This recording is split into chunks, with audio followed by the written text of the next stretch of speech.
Hey there, let's hang out a little bit. We'll discuss some simple to extreme saving, survival, and preparedness. And for our first topic, bacon. Yes, I said bacon. Delicious, yummy bacon. Um, so if we're trying to save money and we're thinking bacon's expensive, if I'm going to splurge for some bacon, I'm just going to cook me up one or two slices. Can you tell me what would not be saving money about that? Go ahead and write it in the comments. So, yes, you are all correct. um, Heating up this great big skillet for one or two slices of bacon, um, that you're going to spend more in the long run heating up every one or two pieces of bacon. So, one thing you can do, and of course, they're all your decisions, it's up to you. My youngest brother taught me this, is he would have me to take it out of the package and slice it this way, all the way down, and then cook it up, and it makes a whole bunch of bacon bits. Then I go ahead and put it in some glass jars with lids. I put one in the fridge and a few in the freezer. And then when you go to cook, I don't strain the grease out of it. This is up to you. I scoop out a little bit, and with what oil prices, and we're not just talking about crude, we're talking about cooking oils. Not only do 1/3 of grains come from a combination of Ukraine and Russia, but when you think of that, that would include corn oil. A lot of the vegetable oils are soy oil, and they are also the leading producer of sunflowers. So if you're trying to conserve and use the oil, just stick it all in the same dish. Have some in the freezer, one in the fridge. As you get a scoop out to make some eggs or something, you've already got your oil in the pan. Okay. So another thing, I've already got some cooking up in here. It's nice and crispy.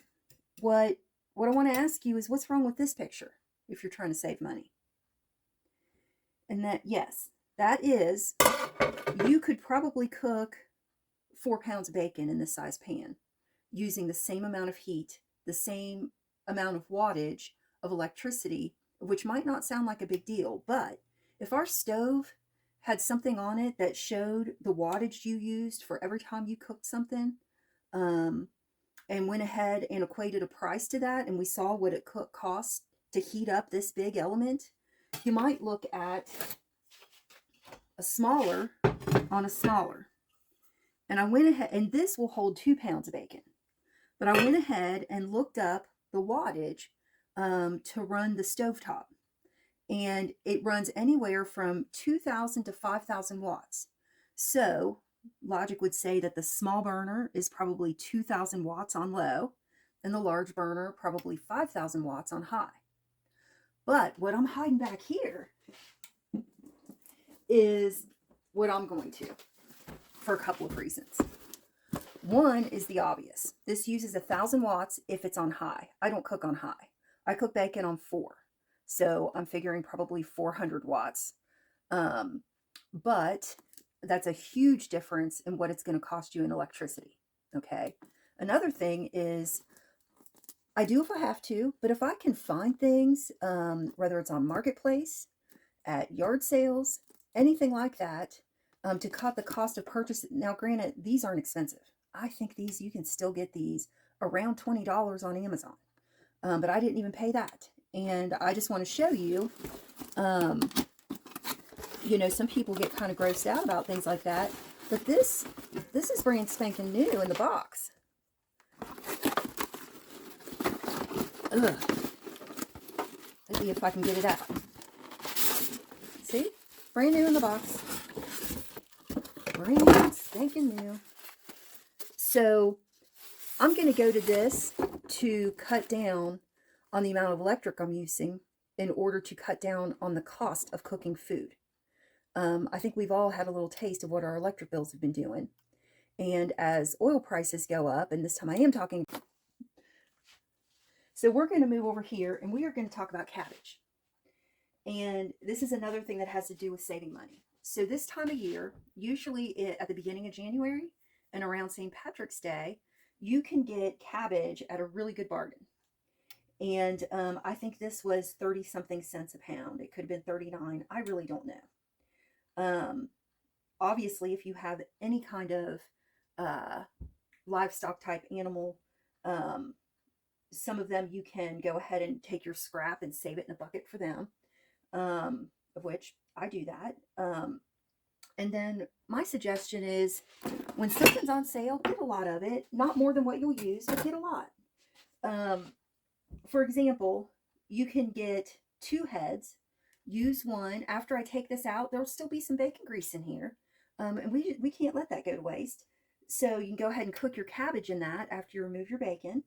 And then you can take another head and make you some coleslaw.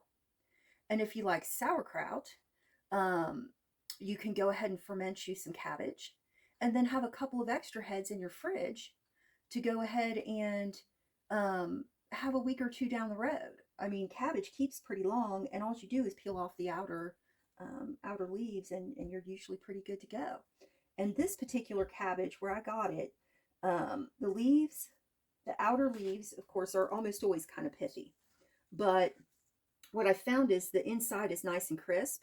So I take off the outer leaves, several of them, and then I go ahead and just cut up um, what's here. Use this for my cooked cabbage, and then I'll use the center part for the coleslaw because you're going to want it softened up when you cook it anyway. So I hope those are some good tips for saving a little money, and I hope we can hang out again soon. So if you're wondering how it is that watching me make bacon is going to save you money or help you get prepared, I just wanted to go over some highlights. We want to buy what's on sale, stock up on sale items.